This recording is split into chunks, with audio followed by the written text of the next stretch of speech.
Sakuya was going into battle, we would use something called a sarashi. It's a different type of obi or belt. And it's a long piece of white material. Depending on the schools or the time or how you were to tie this, these could be different lengths. And it acts to hold up the weight of the do or the bodice. And this is why we have the multiple layers, so that we can put the scabbard in.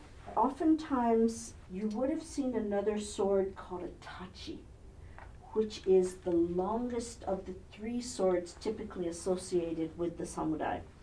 Tachi would have been worn lower and just attached with cording to hang down, and the blade would be facing downwards. If a samurai were on top of a horse, they could then quickly draw it.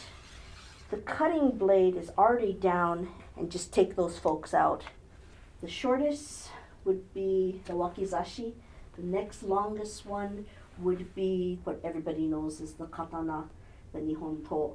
The regular katana and wakizashi, the shorter ones, would be worn with the blade facing up.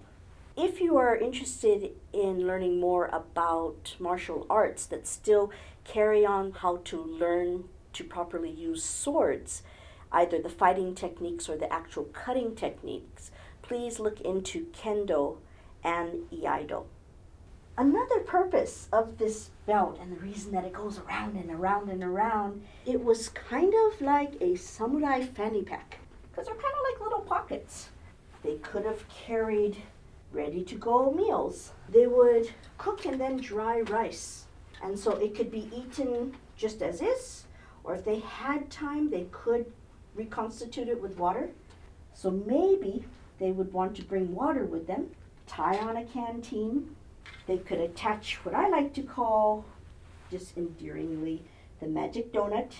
If you ever see this piece hanging from the belt of a samurai, instantly you will know that they are an archer, because this is how they used to keep their spare bowstrings. Let's go!